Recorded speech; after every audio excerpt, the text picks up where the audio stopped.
Si vous souhaitez augmenter vos capacités pour communiquer sur le plan relationnel, cette vidéo est pour vous. Bonjour, je m'appelle Pierre Bagnoli, je suis formateur en communication en management et j'ai formé ces dernières années à peu près 13 000 professionnels. J'ai souhaité vous donner quelques clés qui pourraient être utiles dans votre volonté de vous former et de vous développer sur le plan de vos capacités à communiquer avec les autres. Quand on communique, à la base, il y a toujours une intention. Et cette intention va être capitale pour nous aider à comprendre aussi dans quel sens nous allons aller et dans quel sens va aller la communication qu'on va échanger. C'est important pour vous de savoir déjà précisément avec quelle intention vous allez parler. Mais c'est important aussi pour ceux qui vous écoutent de savoir dans quelle intention vous allez parler et que vous sachiez aussi eux dans quelle intention ils vont s'exprimer. Les intentions en communication, c'est capital. On peut discerner actuellement, avec les recherches que l'on a fait, 6 intentions particulières qui vont se traduire à travers notre communication et notre message comme ayant une fonction qui sera bien précise. La première fonction, c'est-à-dire la première intention que nous pouvons avoir pour communiquer, c'est ce qu'on appelle une intention qui est expressive. On parle pour en fait s'exprimer. On parle pour dire quoi? Des émotions, des sentiments, des croyances, des intentions. En fait, on parle pour exprimer surtout un état d'humeur. Je vais vous donner un exemple. Vous avez une personne qui dit par exemple « J'en ai assez de vivre cette vie-là ». Une autre qui dira oh, « Je me languis de partir en vacances ». Une autre qui dira « Vraiment, c'est une conviction personnelle, mais je trouve que pratiquer ces choses, ce n'est pas correct ». Donc en fait, nos intentions, à travers notre message, se traduisent comme ayant une fonction. On appelle cela la fonction expressive. La deuxième fonction que l'on peut avoir dans notre message, ou encore intention, est celle qu'on appelle une fonction référentielle. Qu'est-ce que ça veut dire? Quand on parle de référentiel, on parle de référence. Et si on fait référence à quelque chose de précis, on fait référence à des chiffres. Donc, quand vous avez cette intention-là de parler, et justement pour faire référence à des chiffres, vous allez pouvoir en fait apporter des datas. Dans une intention référentielle, on communique en apportant des datas, en apportant des précisions sur en fait ce que l'on voudrait faire ou ce que l'on va faire. En fait, on communique avec des données précises, des données qui sont chiffrées. Chiffres, numéro de téléphone, article de loi, numéro de rue, email précis. On a donné en fait des informations qui sont référentielles. Par excellence, une communication référentielle, elle se voit sur le petit billet que vous recevez lorsque vous avez une contravention.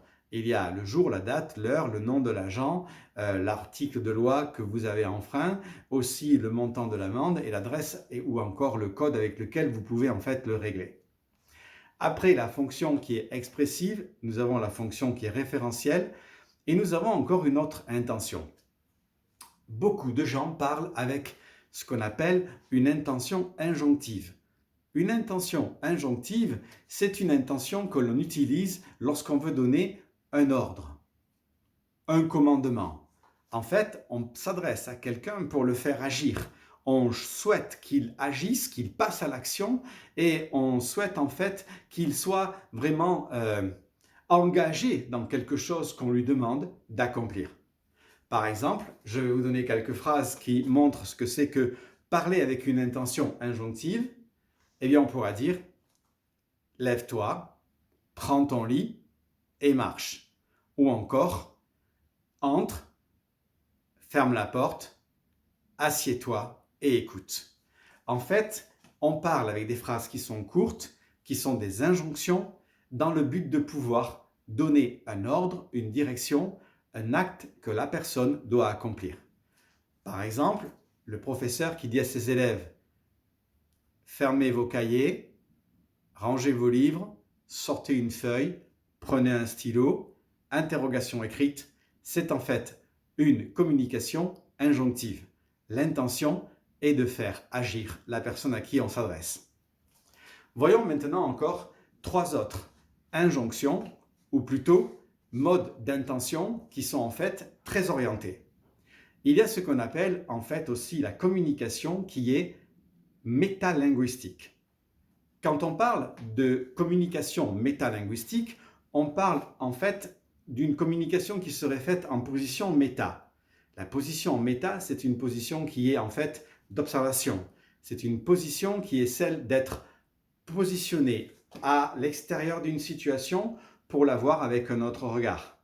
En fait, les pédagogues parlent souvent en position méta. Quand on parle dans une position méta, on parle en fait pour expliquer des choses.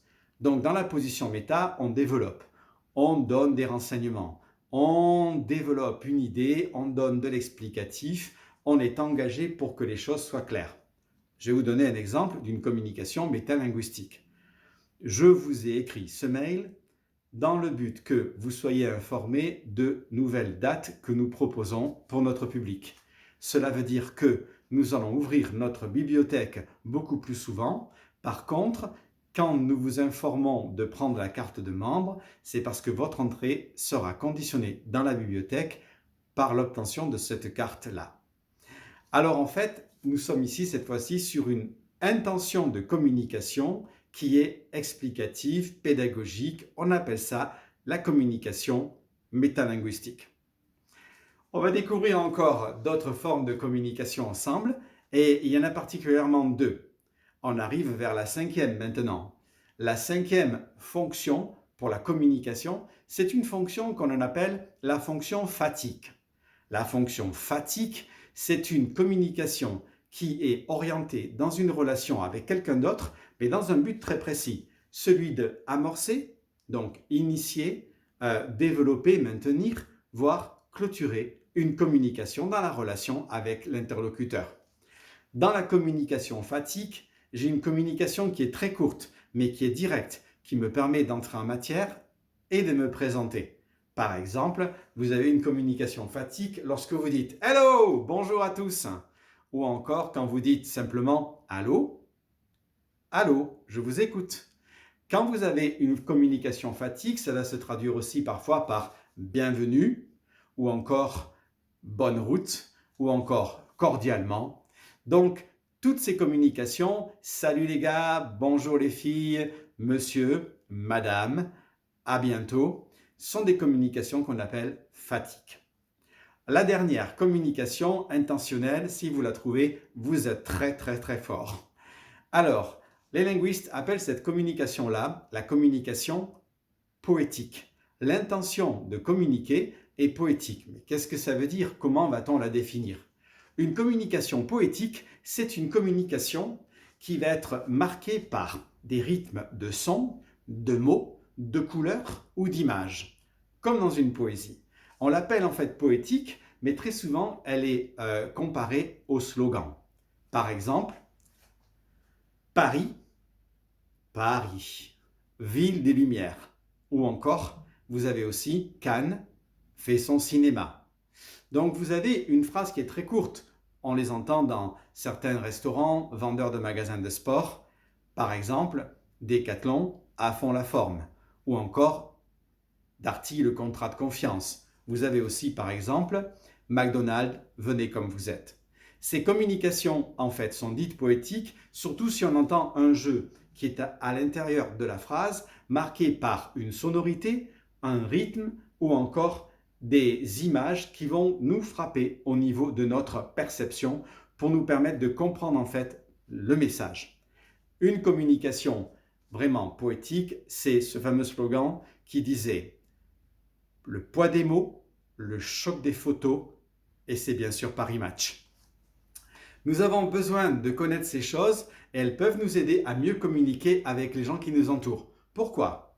Parce que lorsque quelqu'un commence ainsi sa phrase, vous comprenez d'entrée l'intention qu'il a pour pouvoir communiquer avec vous. Je vous donne un exemple. Vous arrivez dans un endroit et dans cet endroit, on vous reçoit en disant « Ah, ça me fait très plaisir ». J'étais inquiet, je ne savais pas si vous trouveriez facilement notre adresse. En plus, par la radio, j'apprenais qu'il y avait des bouchons, vous auriez pu avoir du retard.